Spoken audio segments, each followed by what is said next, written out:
U.S. politics is just non-stop fake revolutions now.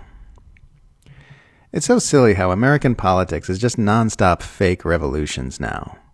Millions flooded the U.S. streets for the No Kings protests over the weekend to oppose a monarchy which does not exist without making a single tangible demand. Power was not challenged in any meaningful way. The status quo wasn't disrupted in the slightest. People held up some signs saying the president is orange and that if Kamala was president, they would be at brunch, and then they went home. The whole thing was just one big pep rally for the Democratic Party, designed to accomplish nothing beyond getting American liberals excited about the prospect of someday voting for Gavin Newsom. A bunch of boomers showed up to dance around and hold signs and feel as though they are fighting the power in their feely bits, while drumming up support for the same status quo which gave rise to Trump in the first place.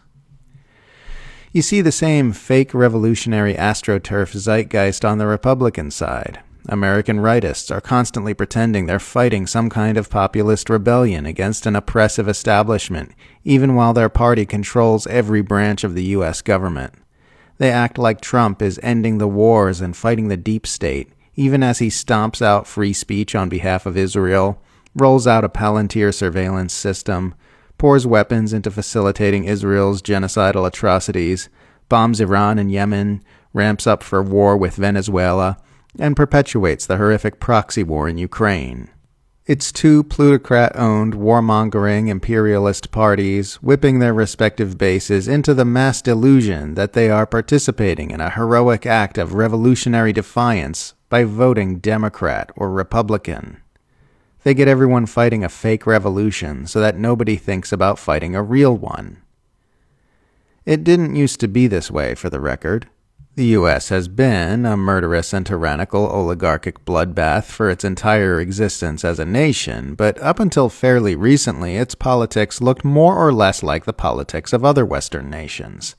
Politicians had campaigns where they'd try to argue that they have the best policies, there'd be an election, and then they'd spend their time in office philandering and pretending to make themselves useful.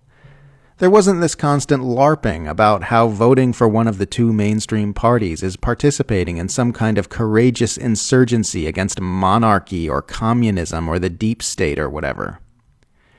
That's changing because public discontent with the status quo is soaring to all-time highs as Americans get poorer and everything gets shittier. The establishment order is no longer accepted, and people are starting to push for real change, so their outrage needs to be harnessed and corralled into politically safe directions. Donald Trump's entire political career has been about this. He introduced a new WWE-style kayfabe theatrics into American politics, where both Democrats and Republicans feel as though they are fighting the power in a very real and important and relevant way, Republicans because they believe Trump is a populist rebel, and Democrats because they believe Trump is an unprecedented threat to freedom and democracy. Really, his whole thing is about protecting the status quo of the U.S. empire, but both mainstream factions are duped into seeing the exact opposite. Now you've got the two main strands of American political thought falling all over themselves to be the first in line to support the establishment, all while being told they are fighting the power. They remain mollified because they think they are doing something, and the powerful get to keep everything they've stolen. It's a truly brilliant scam. Evil, destructive, and tyrannical, to be sure, but you've got to admire the skill with which this psyop has been pulled off.